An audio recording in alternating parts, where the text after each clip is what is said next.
"Sir, you're not welcome here. Please leave before we call security." The words didn't just land, they hit. Hard.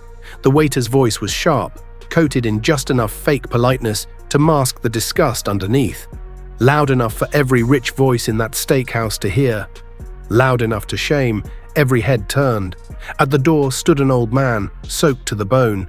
His coat clung to his frame like it weighed 1,000 pounds. He held a worn military cap in both hands, wringing it like it was the only thing anchoring him to the earth. Rain still trickled from his shoulders. His eyes searched the room, unsure.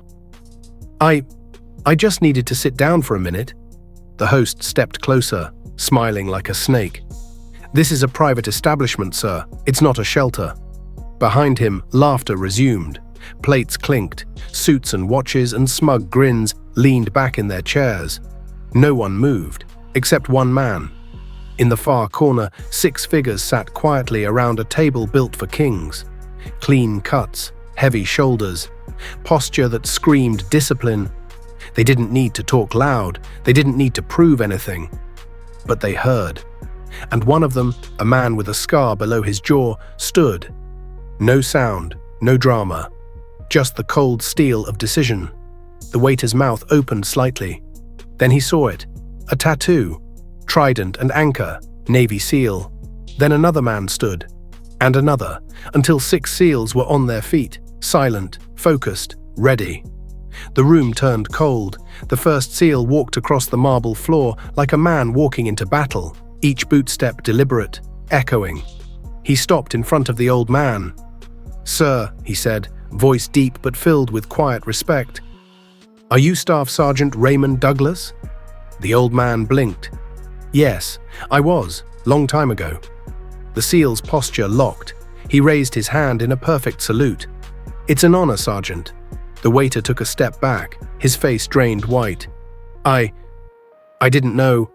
The SEAL didn't shout, he didn't raise his hand, but his words cracked like thunder. "You didn't ask." He took one slow step forward. "You looked at his coat.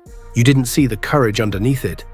Another SEAL stepped in and gently placed a hand on Raymond's arm. "You're not leaving. You're dining with us." The old man's lip trembled. "You don't have to." "Yes, we do," the first SEAL said, "because you did it for us first." The air in the restaurant shifted. A hostess appeared. Chairs were cleared. The 6 warriors guided Raymond to their table, not like a guest, like a general. People whispered, but no one moved, no one laughed now. They watched history being honored right in front of them. As Raymond sat down, the rain still dripping from his sleeves, something happened. He talked, and they listened. He told stories, not with pride, not to impress, but like a man who'd carried them for too long. Jungles, screams, nights without air support, brothers who never made it home, medals they never got to wear, pain that didn't fade with decades. And one by one, those SEALs, hardened by war, scarred by missions, trained to survive hell, they cracked. One wiped his eyes, another stared down at the table, fists clenched. Because they knew, their courage was forged from his, their legacy carved into his. Halfway through the meal, the manager arrived, stiff and pale.